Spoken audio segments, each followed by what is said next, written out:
सोचिए आप समंदर के किनारे खड़े हैं। लहरें बार बार किनारे से टकरा रही हैं, कभी धीरे, कभी तेज। अब जरा सोचिए, क्या आप इन लहरों के साथ लड़ना चाहेंगे या उनकी दिशा को समझकर तैरना? बाजार भी इन लहरों जैसा ही है। हर ट्रेडर चाहता है कि वो हर मूवमेंट पकड़ ले, हर रैली का हिस्सा बने, हर गिरावट से बच जाए। लेकिन सच्चाई ये है, ऐसा सिर्फ वो कर सकता है जो इन लहरों को पढ़ना जानता है। और यही करता है एक सफल स्विंग ट्रेडर। आज से इस पूरी सीरीज में हम सीखने जा रहे हैं 3 शक्तिशाली स्विंग ट्रेडिंग स्ट्रेटजीज, जो न सिर्फ प्राइस एक्शन पर आधारित हैं, बल्कि सिंपल और प्रैक्टिकल भी हैं। लेकिन उससे पहले, इस पहले अध्याय में हमें एक बेहद जरूरी काम करना है, अपनी सोच को रीसेट करना। क्योंकि बिना सही मानसिकता के कोई भी स्ट्रेटजी काम नहीं करती। चैप्टर 1, सोच को बदलो, तभी स्विंग ट्रेडिंग में सफलता संभव है। पॉइंट 1, स्विंग ट्रेडिंग क्या है और यह आपके लिए क्यों सबसे उपयुक्त हो सकती है। स्विंग ट्रेडिंग एक ऐसा ट्रेडिंग स्टाइल है जिसमें आप कुछ घंटों या दिनों के बजाय 2 से 10 दिनों तक एक पोजीशन को होल्ड करते हैं। इसका उद्देश्य है ट्रेंड के छोटे हिस्से को पकड़ना, ना कि पूरे ट्रेंड को। अब सवाल आता है, ये स्टाइल क्यों चुना जाए? सबसे पहली बात, यह उन लोगों के लिए एक आदर्श तरीका है जो फुल टाइम नौकरी करते हैं या अपनी अन्य जिम्मेदारियों के साथ ट्रेडिंग को बैलेंस करना चाहते हैं। इसमें न तो इंट्राडे जैसी जल्दबाजी होती है, न ही लॉन्ग टर्म इन्वेस्टमेंट जैसा धैर्य और इंतजार। दूसरी बात, swing trading price action, trend और वॉल्यूम के मिश्रण से काम करता है, जिससे सटीक एंट्रीज और एग्जिट्स मिलती हैं। यहाँ छोटी चालों को कैश किया जाता है, जो हर हफ्ते बाजार में कई बार आते हैं। तीसरी बात, एक बार जब आप सही सेटअप को समझ जाते हैं और रणनीति बना लेते हैं, तो यह स्टाइल मानसिक रूप से भी सुकून देता है, क्योंकि आप बार बार स्क्रीन चेक नहीं कर रहे होते और भावनाओं में बहने की संभावना कम हो जाती है। लेखक हमें सिखाते हैं कि अगर आप ट्रेडिंग को डिसिप्लिन और प्रोसेस से करना चाहते हैं, तो स्विंग ट्रेडिंग सबसे संतुलित और प्रभावशाली तरीका हो सकता है। पॉइंट 2, सफलता की शुरुआत सोच से होती है और सोच बदलने के लिए भ्रमों को तोड़ना जरूरी है। बहुत सारे नए ट्रेडर्स इस भ्रम में आते हैं कि ज्यादा ट्रेडिंग यश, ज्यादा पैसा। लेकिन हकीकत इसके ठीक उलट है। एक सफल ट्रेडर वही होता है जो कम लेकिन सटीक ट्रेड करता है। लेखक इस बिंदु पर जोर देते हैं कि हमें सबसे पहले अपने दिमाग से जल्दी अमीर बनने का सपना निकालना होगा। क्योंकि जब आप जल्दी मुनाफे की उम्मीद करते हैं, तो आप अनुशासन छोड़ते हैं, ओवर ट्रेड करते हैं और हर छोटे नुकसान को बड़ा बना देते हैं। दूसरा भ्रम यह है कि इंडिकेटर्स ही सब कुछ हैं। असलियत में इंडिकेटर्स सिर्फ प्राइस का शैडो होते हैं। असली मास्टर प्राइस एक्शन है। प्राइस और वॉल्यूम ही वो भाषा है जिसमें बाजार आपसे बात करता है। और तीसरा भ्रम, हर सेटअप में एंटर करना चाहिए। नहीं, लेखक कहते हैं, सच्चा प्रोफेशनल जानता है कि कब कुछ नहीं करना है। स्विंग ट्रेडिंग में नो ट्रेड भी एक डिसीजन होता है, और अक्सर सबसे सही डिसीजन। इसलिए शुरुआत सही सोच से करें, जो टिका हो धैर्य, अनुशासन और डेटा पर, न कि भावनाओं और भीड़ की चीख पर। पॉइंट 3, ट्रेडिंग को बिजनेस की तरह सोचिए, ना कि जुए की तरह। यह पॉइंट शायद सबसे महत्वपूर्ण है। ज्यादातर लोग ट्रेडिंग को एक साइड हसल की तरह देखते हैं, या तो सिर्फ टाइम पास के लिए या क्विक मनी के लिए। लेकिन लेखक एक सीधा नियम देते हैं, अगर आप ट्रेडिंग को बिजनेस की तरह नहीं लेंगे, तो ट्रेडिंग आपको खिलौने की तरह लेगी। एक बिजनेस में क्या होता है? एक प्लान होता है, रिस्क का कैलकुलेशन होता है, हर एग्जीक्यूशन का रिकॉर्ड होता है, और सबसे महत्वपूर्ण, इमोशनल स्टेबिलिटी होती है। स्विंग ट्रेडिंग को भी उसी गंभीरता से लेना होगा। हर एंट्री एक इन्वेस्टमेंट की तरह सोचिए, हर सेल एक लागत की तरह और हर एक्सिट एक बही खाते की तरह। जब आप ऐसा करते हैं, तो आप इमोशन बेस्ड डिसीजंस से निकलकर लॉजिक बेस्ड एग्जीक्यूशन की दुनिया में आ जाते हैं। और यहीं से शुरू होती है आपकी असली स्विंग ट्रेडिंग यात्रा। चैप्टर 2, ब्रेकआउट स्ट्रैटेजी, जब स्टॉक की चुप्पी टूटती है, तब अवसर जन्म लेता है। पॉइंट 1, ब्रेकआउट की असली पहचान, नॉइज से स्ट्रक्चर को अलग करना। बाजार में हर दिन कुछ न कुछ तोड़ता रहता है, लेकिन क्या वो हर ब्रेकआउट असली होता है? बिल्कुल नहीं। लेखक हमें सिखाते हैं कि सच्चा ब्रेकआउट वो होता है जो एक मजबूत बेस के बाद आता है। यानी प्राइस एक निश्चित रेंज में कुछ दिनों या हफ्तों तक साइडवेज चलता है और फिर अचानक एक दिशा में तेज मूव करता है। इस बेस को हम कंसोलिडेशन जोन कहते हैं। असल ब्रेकआउट की पहचान करने के लिए हमें कुछ बातों का ध्यान रखना होता है। बेस जितना लंबा, ब्रेकआउट उतना मजबूत। ब्रेकआउट वाली कैंडल का क्लोज बेस के ऊपर हो, खाली हाई बनाकर वापसी न करे, वॉल्यूम में स्पष्ट स्पाइक हो, क्योंकि सच्ची खरीदारी भीड़ में नहीं, स्मार्ट मनी में होती है। यहां प्राइस सिर्फ रेजिस्टेंस को पार नहीं करता, वो बाजार की साइकोलॉजी को तोड़ता है। और एक बार जब वह साइकोलॉजिकल बैरियर टूटता है, तब मोमेंटम शुरू होता है, जो स्विंग ट्रेडर के लिए सुनहरा मौका होता है। पॉइंट 2, ब्रेकआउट पर एंट्री का सिस्टम। डर और लालच से ऊपर उठकर लॉजिक से काम लेना। ब्रेकआउट पर एंट्री करना उतना आसान नहीं जितना लगता है, क्योंकि बहुत बार ट्रेडर्स या तो जल्दी कर देते हैं या फिर बहुत देर से। लेखक हमें एक स्टेप बाय स्टेप सिस्टम देते हैं। स्टेप 1, 3 से 5 दिन की मजबूत कंसोलिडेशन रेंज देखें। स्टेप 2, ब्रेकआउट वाली कैंडल डेली टाइम फ्रेम पर बेस के ऊपर क्लोज होनी चाहिए। स्टेप 3, वॉल्यूम पिछले 10 दिनों की एवरेज से अधिक होना चाहिए। स्टेप 4, ब्रेकआउट के बाद अगला दिन अगर फ्लैट या हल्का पुल बैक दे तो एंट्री के लिए आदर्श है। एंट्री ब्रेकआउट कैंडल के हाई के ऊपर या अगली फ्लैट कैंडल पर। स्टॉप लॉस ब्रेकआउट कैंडल के लो से थोड़ा नीचे। टारगेट 2 या 1 से 3 रिस्क रिवॉर्ड के अनुसार या स्विंग हाइज तक। सबसे जरूरी बात, ब्रेकआउट के बाद फोमो में आकर बिना कॉन्फर्मेशन के एंट्री मत लीजिए। लेखक कहते हैं, स्मार्ट ट्रेडर वही है जो ब्रेकआउट पर जंप नहीं करता, बल्कि पुष्टि के बाद रणनीति से प्रवेश करता है। पॉइंट 3, फॉल्स ब्रेकआउट्स और ट्रैप से कैसे बचें। जब बाजार दिखाता कुछ है और करता कुछ और, बाजार अक्सर धोखा देता है और ब्रेकआउट स्ट्रैटेजी में सबसे बड़ा खतरा होता है फॉल्स ब्रेकआउट्स। ये वो स्थिति होती है जब प्राइस रेंज से ऊपर जाता है लेकिन सस्टेन नहीं करता और वापस रेंज में गिर जाता है। फॉल्स ब्रेकआउट से बचने के लिए लेखक कुछ महत्वपूर्ण संकेत बताते हैं। ब्रेकआउट कैंडल अगर बहुत बड़ी हो लेकिन वॉल्यूम नहीं बढ़ा, तो यह एक ट्रैप हो सकता है। अगला दिन अगर प्राइस तुरंत गिर जाए और ब्रेकआउट के नीचे क्लोज हो, तो यह असफल ब्रेकआउट है। इंट्राडे या आवरली टाइम फ्रेम पर अगर बहुत तेज रिजेक्ट होता है, तो एंट्री से बचें। इसके अलावा एक और तरीका है रीटेस्ट एंट्री। अगर ब्रेकआउट के बाद प्राइस वापस उसी रेंज के पास आता है और वहां सपोर्ट लेकर दोबारा ऊपर जाता है, तो वह एक मजबूत कॉन्फर्मेशन होता है। फॉल्स ब्रेकआउट से बचने का मतलब है अपने कैपिटल को बचाना, क्योंकि प्रॉफिट तो आएंगे, लेकिन अगर आप नुकसान पर नियंत्रण नहीं रखते, तो ट्रेडिंग कभी भी सस्टेनेबल नहीं बन पाएगी। चैप्टर 3, पुल बैक स्ट्रैटेजी, जब प्राइस लौट कर आपको बुलाता है। पॉइंट 1, पुल बैक क्या है और क्यों यह स्विंग ट्रेडर के लिए सबसे संतुलित एंट्री है।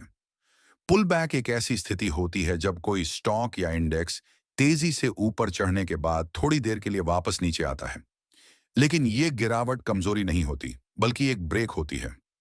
इसे ऐसे समझिए, आपने एक ऊंचाई पर छलांग लगाई, अब आप रुक कर दोबारा उछाल के लिए तैयार हो रहे हैं।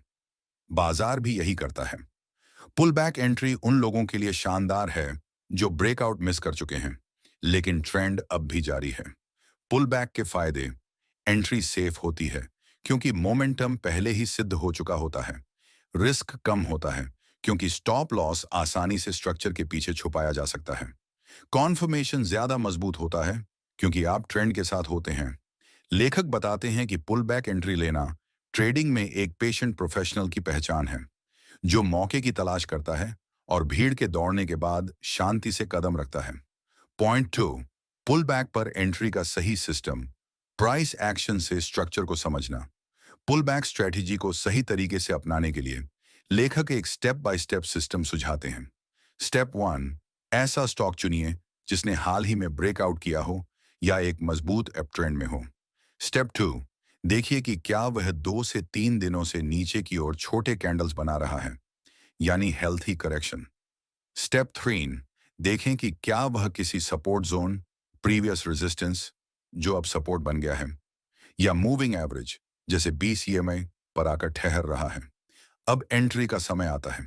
जैसे ही प्राइस सपोर्ट पर एक रिवर्सल कैंडल बनाता है, जैसे बुलिश इंगल्फिंग, हैमर या स्ट्रॉन्ग ग्रीन कैंडल, या फिर जैसे ही वॉल्यूम में स्पाइक आता है और पिछले दिन के हाई को तोड़ता है, एंट्री। कॉन्फर्मेशन कैंडल के हाई के ऊपर स्टॉप लॉस उसी पुल बैक के लो के नीचे। टारगेट पिछले हाइज या ट्रेल्ड एसएल के साथ ट्रेंड राइड करना। ये एंट्री स्मार्ट एंड काम एंट्री होती है, जिसमें आप पहले से मोमेंटम देख चुके होते हैं और अब बस ट्रेंड की रफ्तार में सवारी कर रहे होते हैं। पॉइंट 3, पुल बैक की गलतियां, जहां ज्यादातर ट्रेडर फंस जाते हैं। पुल बैक दिखने में जितना सिंपल लगता है, असल में उसमें कई जगह धोखा छिपा होता है। सबसे आम गलतियां। 1, हर गिरावट को पुल बैक समझ लेना। लेखक स्पष्ट करते हैं कि गिरावट तभी पुल बैक होती है जब वह ट्रेंड के अंदर हो और बिना पैनिक के हो। 2, वॉल्यूम को नजरअंदाज करना। अगर पुलबैक के दौरान वॉल्यूम बहुत ज्यादा है तो वह पैनिक सेलिंग हो सकती है, लेकिन अगर लो वॉल्यूम में हल्की गिरावट है तो वह हेल्थी करेक्शन है। 3, सपोर्ट जोन को गलत पहचानना। कई लोग केवल इंडिकेटर्स पर भरोसा करते हैं, लेकिन प्राइस स्ट्रक्चर और पास्ट रेजिस्टेंस को देखना ज्यादा जरूरी है। 4, पुलबैक के बीच में एंट्री कर लेना। लेखक बताते हैं, पुलबैक एंट्री तब लें जब प्राइस लौटने के संकेत दे, न कि गिरते वक्त। यानी इंतजार करें एक स्पष्ट रिवर्सल सिग्नल का। पुल बैक स्ट्रेटजी काम करती है, लेकिन तभी जब आप सटीक स्ट्रक्चर, वॉल्यूम बिहेवियर और रिवर्सल कॉन्फर्मेशन पर ध्यान देते हैं। Chapter sure, reversal strategy. जब रफ्तार धीमी पड़ती है, समझदार लोग तैयारी करते हैं। पॉइंट 1, रिवर्सल की पहचान। जब बाजार थकने लगता है, कोई भी ट्रेंड हमेशा के लिए नहीं चलता। हर तेजी एक गिरावट की ओर मुड़ती है और हर गिरावट एक वापसी के लिए मौका बनती है। रिवर्सल को पहचानने के लिए लेखक हमें एक सटीक संकेतों की लिस्ट देते हैं। प्राइस लगातार हायर हाई नहीं बना रहा, यानी मोमेंटम कमजोर हो रहा है। वॉल्यूम गिर रहा है, खरीदार या विक्रेता दोनों में रुचि कम हो रही है। कैंडल स्टिक पैटर्न्स बदलने लगते हैं, जैसे शूटिंग स्टार, डोजी या एंगल्फिंग। मूविंग एवरेजेस के आसपास प्राइस ठहरने लगता है और फिर उल्टी दिशा में क्रॉस करता है। रिवर्सल की सबसे पहली निशानी होती है लॉस ऑफ मोमेंटम, यानी जब तेजी के बाद बायर्स हिम्मत हारने लगते हैं या गिरावट के बाद सेलर्स थकने लगते हैं। यहां पर स्विंग ट्रेडर सतर्क हो जाता है और सेटअप की तलाश करता है। पॉइंट 2, रिवर्सल एंट्री का सही सिस्टम। स्ट्रक्चर के साथ भावनाओं पर नियंत्रण। रिवर्सल ट्रेडिंग में सबसे बड़ी गलती होती है जल्दी करना। बहुत से लोग गिरते हुए चाकू को पकड़ लेते हैं, यानी गिरते स्टॉक को खरीद लेते हैं, यह सोचकर कि अब तो ऊपर जाएगा। लेखक इसे सबसे बड़ा ट्रेडिंग ट्रैप मानते हैं। रिवर्सल के लिए एक step by step entry system. Step 1, identify करें कि ट्रेंड धीरे धीरे कमजोर हो रहा है, यानी HHHL पैटर्न टूट रहा है या LLLH टूट रहा है। स्टेप 2, की सपोर्ट या रेजिस्टेंस जोन को मार्क करें जहां प्राइस पहले भी पलटा हो। स्टेप 3, रिवर्सल कैंडलस्टिक पैटर्न पर फोकस करें, जैसे double bottom, hammer, bullish engulfing. Step 4, volume की पुष्टि लें, रिवर्सल पर स्पाइक होनी चाहिए। स्टेप 5, एंट्री तभी जब कॉन्फर्मेशन हो, जैसे दूसरा कैंडल पिछले हाई को तोड़े। एंट्री रिवर्सल कैंडल के हाई लो पर। स्टॉप लॉस कैंडल के नीचे या स्ट्रक्चर के पीछे। टारगेट अगला रेजिस्टेंस या 1 से 2 प्लस RR रेशियो। इस पूरे सिस्टम का मूल मंत्र है patience and conformation. Point 3, reversal strategy की सीमाएं और सुरक्षा कवच। रिवर्सल स्ट्रैटेजी जितनी ताकतवर है उतनी ही संवेदनशील भी है। गलत एंट्री लेने पर यह आपको ट्रेंड के उल्टी दिशा में खींच सकती है। इसीलिए लेखक हमें कुछ सुरक्षा नियम बताते हैं। 1, रिवर्सल कभी भी सिर्फ एक पैटर्न पर न लें। स्ट्रक्चर, वॉल्यूम और कॉन्फर्मेशन जरूरी हैं। 2, ट्रेंड के खिलाफ जाने के कारण रिवर्सल में एसएल तंग न रखें, थोड़ा स्पेस दें। 3, छोटा कैपिटल एलोकेशन रखें, फुल क्वांटिटी एक बार में न लगाएं। 4, इंट्राडे में रिवर्सल अधिक फेक हो सकते हैं, डेली या 4H टाइम फ्रेम पर ज्यादा विश्वसनीय होते हैं। 5, रिस्क टू रिवॉर्ड रेशियो कम से कम 1 से 2 रखें, ताकि फेल होने पर नुकसान सीमित रहे। रिवर्सल स्ट्रैटेजी का असली जादू तब चलता है जब आप एंट्री नहीं बल्कि एविडेंस पर फोकस करते हैं। आप वही ट्रेडर बनते हैं जो भीड़ से पहले पलटाव पहचान लेता है, लेकिन तभी जब आप भावनाओं को नहीं तथ्यों को सुनते हैं। चैप्टर 5, स्टॉक सिलेक्शन और स्विंग ट्रेड स्कैनिंग। जब भीड़ में से हीरा चुनना सीखो। पॉइंट वन, सही स्टॉक चुनना, वो जो न सिर्फ चलता है बल्कि चलता रहता है। लेखक साफ बताते हैं कि एक खराब स्टॉक में सबसे बेहतरीन रणनीति भी फ्लॉप हो सकती है। इसलिए सबसे पहला कदम होता है स्टॉक सिलेक्शन।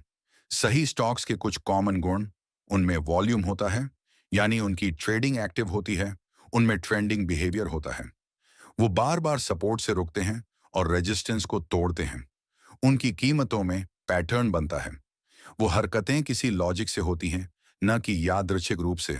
अब सवाल है, ऐसे स्टॉक्स चुनें कैसे? यहाँ कुछ बेसिक फिल्टर दिए गए हैं जो ट्रेडिंग प्लेटफॉर्म या स्कैनर पर सेट किए जा सकते हैं। प्राइस 50 या 100 रुपये, बेहतर लिक्विडिटी के लिए। एवरेज वॉल्यूम 1 लाख शेयर कम से कम। प्राइस 50 ईएमआई, अब ट्रेंड में है क्या? आरएसआई 55, मोमेंटम कैसा है? एडीएक्स 20, ट्रेंड स्ट्रेंथ का संकेत। लेखक कहते हैं हर दिन पूरे बाजार पर मत भागो, 10 से 15 स्टॉक्स चुनो और उन्हें बारीकी से देखो, वही सबसे ज्यादा देगा। पॉइंट 2, रेडीमेड स्कैनर्स, रोज सही स्टॉक्स खोजने का टूल बॉक्स। अब बात करते हैं स्विंग ट्रेडर्स के सबसे बड़े हथियार की, स्क्रीनर या स्कैनर टूल्स की। भारत में कुछ प्रसिद्ध फ्री और पेड प्लेटफॉर्म हैं जहां आप स्विंग ट्रेडिंग के लिए बेहतरीन स्कैनर्स बना या इस्तेमाल कर सकते हैं। एक, ट्रेडिंग व्यू, यहां आप कस्टम इंडिकेटर्स और कंडीशंस के आधार पर अलर्ट सेट कर सकते हैं, जैसे कि price crossing 20 EMA with volume greater than price. Two actings. Two, charting, India specific, बेहद शक्तिशाली और सरल वेबसाइट जहां आप कंडीशंस जोड़कर स्कैनर बना सकते हैं। उदाहरण, close crossed above previous day high and volume 1.5x average. 3, screener.in, fundamental plus swing combine, यहां आप price action plus fundamental filters साथ ला सकते हैं, जैसे price near 52 week high and PE less than 30। इन टूल्स का फायदा, समय की बचत, घंटों की चार्ट स्कैनिंग, कुछ सेकंड्स में भावना से ऊपर डेटा आधारित चयन, सेटअप मिस करने का जोखिम कम हो जाता है। लेखक बताते हैं कि स्कैनर एक असिस्टेंट की तरह है जो रोज आपको संभावनाएं खोज कर देता है, फैसला फिर भी आपका ही होता है। पॉइंट 3, वॉच लिस्ट और जर्नल, प्रोफेशनल बनने की आदतें। सही स्टॉक्स मिलने के बाद अगला कदम है उन्हें ट्रैक करना। यहां आता है वॉच लिस्ट और ट्रेड जर्नल का महत्व।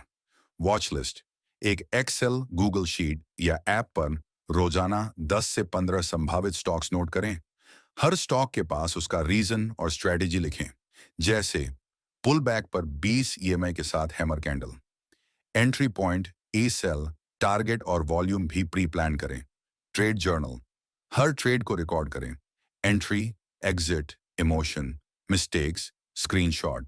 हर हफ्ते या महीने रिव्यू करें, कौन सी स्ट्रेटजी चल रही है, कहां आप बार बार चूक रहे हैं। लेखक कहते हैं वॉच लिस्ट बनाना तीर चलाना है और जर्नल उसे टारगेट पर पहुंचाने की प्रक्रिया। ये दोनों ही आदतें आपको डिस्ट्रैक्शन और ओवर ट्रेडिंग से बचाती हैं। चैप्टर 6, रिस्क मैनेजमेंट और पोजीशन साइजिंग, ट्रेडिंग की रक्षा कवच। पॉइंट 1, नुकसान से डरिए नहीं, उसे मैनेज करना सीखिए। ट्रेडिंग में नुकसान होना कोई असामान्य बात नहीं है। हर सफल ट्रेडर को नुकसान होता है, लेकिन फर्क यह है कि वो नुकसान को कंट्रोल करता है। लेखक हमें सिखाते हैं कि एक ट्रेडर का सबसे बड़ा हथियार उसका रिस्क पर ट्रेड होता है। एक आदर्श नियम, अपने कुल कैपिटल का सिर्फ 1% या 2% ही एक ट्रेड पर जोखिम में लगाइए। उदाहरण, अगर आपके पास 1 लाख रुपए है तो एक ट्रेड पर अधिकतम नुकसान 1000 से 2000 रुपए होना चाहिए। अब इसे और स्पष्ट करते हैं। मान लीजिए आपने किसी स्टॉक में एंट्री 200 रुपए पर ली और आपका स्टॉप लॉस 192 रुपए है, यानी 8 रुपए का रिस्क। अब 1000 रुपए का नुकसान सहने के लिए आप कितने शेयर खरीद सकते हैं? 1000 रुपए बटा 8 रुपए बराबर 125 शेयर, यही है पोजीशन साइजिंग। मतलब आप हर बार ट्रेड उसी स्ट्रेटजी से करेंगे, लेकिन शेयरों की क्वांटिटी आपके एसएल और कैपिटल पर आधारित होगी। इस तरह आप बड़े ट्रेड में कम शेयर लेकर और छोटे एसएल वाले ट्रेड में ज्यादा शेयर लेकर हर बार बराबर रिस्क में रहते हैं। Point 2, reward to risk ratio, long term जीत का गणित। अब जब आपने रिस्क तय कर लिया, अगला कदम होता है एक्सपेक्टेड रिवॉर्ड। लेखक हमें बताते हैं कि हर ट्रेड पर कम से कम 1 से 2 का रिवॉर्ड टू रिस्क रेशियो होना चाहिए। मतलब अगर आप 1,000 रुपये का रिस्क ले रहे हैं तो कम से कम 2,000 रुपये का संभावित प्रॉफिट होना चाहिए। ऐसा क्यों? मान लीजिए आपने 10 ट्रेड किए, 4 ट्रेड हारे, 1,000 रुपये गुणा 4, 4,000 रुपये नुकसान, 6 ट्रेड जीते, 2,000 रुपये गुणा 6 बिया 12,000 रुपये मुनाफा, कुल लाभ डियांश 12,000 रुपये, 4,000 रुपये बराबर 8,000 रुपया। यही लॉन्ग टर्म ट्रेडिंग की असली जीत होती है, जहां आपकी स्ट्रैटेजी भले 50 से 60% ही सही हो, लेकिन रिस्क टू रिवॉर्ड का संतुलन आपको कंसिस्टेंट बना देता है। इसके लिए जरूरी है एसएल को जल्द मत हटाइए, बल्कि प्लान के मुताबिक रखिए। प्रॉफिट आते ही एक्सिट मत कीजिए, टारगेट का इंतजार करिए। हर बार ट्रेड से पहले लिखकर रखिए एंट्री, एसएल, टारगेट, रिस्क और क्वांटिटी पॉइंट। 3, कैपिटल प्रोटेक्शन है प्रायोरिटी। बड़े ट्रेडर पहले बचते हैं, फिर बढ़ते हैं। लेखक बार बार इस बात पर जोर देते हैं कि जीतने के लिए जिंदा रहना जरूरी है। मतलब अगर आप लगातार बड़े नुकसान झेलते रहेंगे तो एक दिन कैपिटल ही खत्म हो जाएगा और फिर ना कोई स्ट्रैटेजी काम आएगी, ना अनुभव। इसलिए कुछ व्यवहारिक नियम।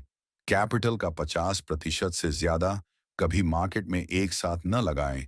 अगर एक दिन में 2 लगातार लॉस हो जाएं, ट्रेडिंग रोक दें। अगर आपका अकाउंट 10% गिर जाए, 3 दिन तक सिर्फ पेपर ट्रेडिंग करें। हर महीने का एंड बैलेंस ट्रैक करें और देखें कि आप कितने रिस्क पर चल रहे हैं। ये नियम नजर में छोटे लगते हैं, लेकिन यही आपको डिसिप्लिन देते हैं। और डिसिप्लिन ही वो ब्रिज है जो रणनीति से कंसिस्टेंसी की ओर ले जाता है। चैप्टर 7, ट्रेड एग्जीक्यूशन और एंट्री टाइमिंग। जब बटन दबाना भी रणनीति का हिस्सा बन जाता है। पॉइंट 1, एंट्री के पहले की तैयारी, एक प्रोफेशनल की मानसिकता। सबसे पहले एंट्री का मतलब सिर्फ प्राइस लेवल तय करना नहीं होता, बल्कि एंट्री से पहले का माइंडसेट और प्लान सबसे अहम होता है।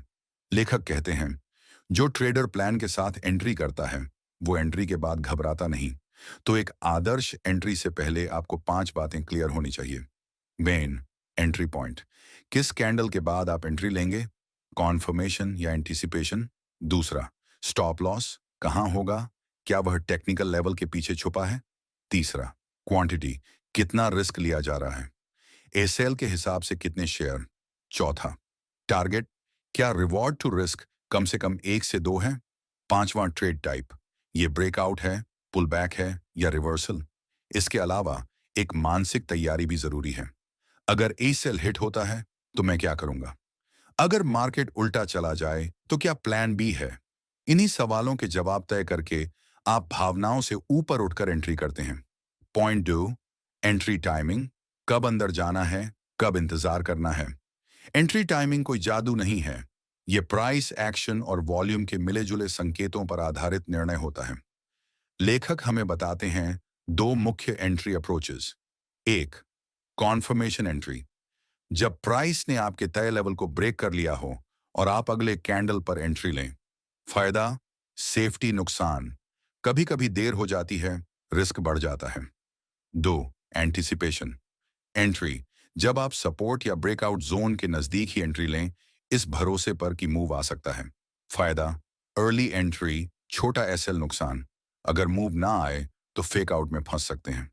तो सही तरीका, ट्रेंड मजबूत है, स्ट्रक्चर क्लियर है, वॉल्यूम सपोर्ट करता है, तब एंटिसिपेट कर सकते हैं। नहीं तो कॉन्फर्मेशन ही बेस्ट है, खासकर नए ट्रेडर्स के लिए। प्रो टिप, यदि आप डेली चार्ट पर सेटअप ढूंढते हैं तो एंट्री के लिए 1 घंटा या 15 मिनट टाइम फ्रेम का उपयोग करें, ताकि आपको सही एंट्री कैंडल मिल सके। पॉइंट 3, एग्जीक्यूशन मिस्टेक्स, वो 5 एंट्री गड़बड़ियां जो हर ट्रेडर करता है। कई बार सेटअप बनने से पहले ही उत्साहित होकर ट्रेड ले लिया जाता है और प्राइस उलट जाता है।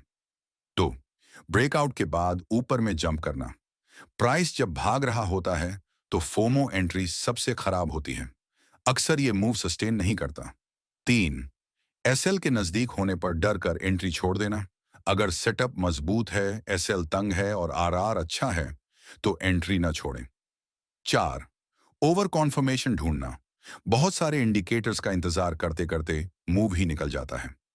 5, एंट्री के बाद प्लान बदल देना, जैसे ही प्राइस हल्का नीचे जाए एसएल बदल देना या एग्जिट कर देना, यह डिसिप्लिन की कमी है। इन सभी गलतियों से बचना संभव है अगर आपने हर एंट्री के पहले अपना सिस्टम लिखा हो और उसी पर अमल किया हो। चैप्टर 8, एग्जिट स्ट्रैटेजी और प्रॉफिट बुकिंग, जब बाहर निकलना ही असली जीत होती है। पॉइंट 1, एग्जिट का विज्ञान। प्रॉफिट बुकिंग एक प्रक्रिया है, भावना नहीं। जब भी प्राइस हमारी दिशा में बढ़ता है तो दो सवाल उठते हैं। एक, कहां एग्जिट करें? दो, कितना प्रॉफिट बुक करें? लेखक हमें सिखाते हैं कि एग्जिट करना भी एक सिस्टमैटिक डिसीजन होना चाहिए, न कि सिर्फ डर, लालच या खुशी के आधार पर। एग्जिट के तीन प्रमुख प्रकार। एक, फिक्स्ड टारगेट एग्जिट, जब आप पहले से एक प्राइस लेवल तय कर लेते हैं, जैसे 1 से 2 रिस्क टू रिवॉर्ड पर सिंपल होता है, लेकिन कभी कभी बड़े मूव्स मिस हो जाते हैं। दो, ट्रेलिंग स्टॉप लॉस एग्जिट, जैसे जैसे प्राइस ऊपर जाता है आप अपना एसएल भी साथ साथ ऊपर खिसकाते हैं। ट्रेंड पकड़ने में मदद करता है, कभी कभी बहुत जल्दी भी एसएल हिट हो जाता है। थ्रीन पार्शियल एग्जिट, एक हिस्सा टारगेट पर निकालना और बाकी को ट्रेल करते हुए छोड़ना। Emotionally balanced requires discipline. Pro tip, अगर आप ट्रेंड फॉलोइंग कर रहे हैं तो ट्रेलिंग एसएल सबसे अच्छा विकल्प है। अगर आप एक स्विंग सेटअप पर खेल रहे हैं तो फिक्स्ड टारगेट बेहतर है। पॉइंट 2, एग्जिट के संकेत। प्राइस एक्शन और मार्केट साइकोलॉजी की नजर से अब सवाल उठता है, हमें कैसे पता चले कि एग्जिट का समय आ गया है? लेखक बताते हैं कुछ स्पष्ट संकेत। प्राइस प्रीवियस रेजिस्टेंस के पास पहुंच गया है और रिजेक्ट होने लगा है, वॉल्यूम तेजी से घटने लगा है, यानी मोमेंटम खत्म हो रहा है। कॉन्टिन्यूएशन कैंडल्स की जगह अब डोजी, शूटिंग स्टार या रिवर्सल कैंडल्स दिख रही हैं।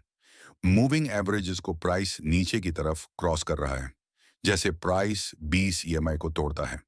इसके अलावा कभी कभी फंडामेंटल या न्यूज इवेंट्स के कारण भी एग्जिट लेना समझदारी होती है, जैसे क्वार्टरली रिजल्ट्स, बजट या मैक्रो अनाउंसमेंट्स।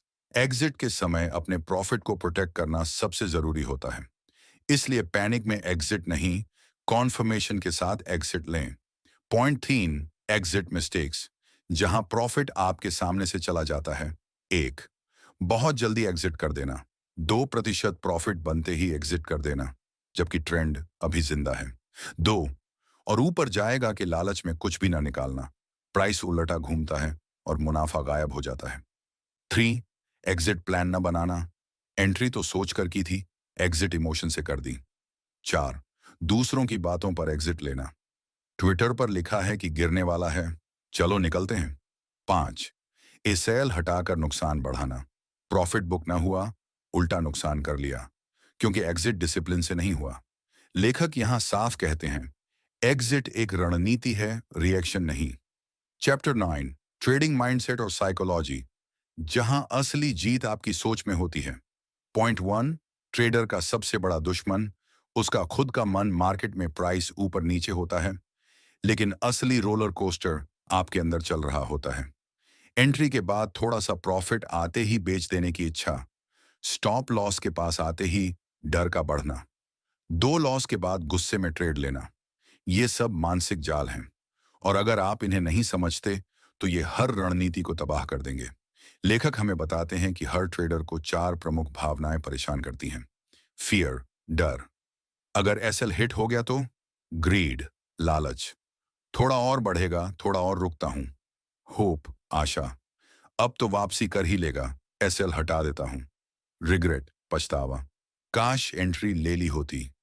इन भावनाओं को पूरी तरह खत्म करना संभव नहीं है, लेकिन इन्हें पहचानना और कंट्रोल करना ट्रेडिंग का असली माइंडसेट है।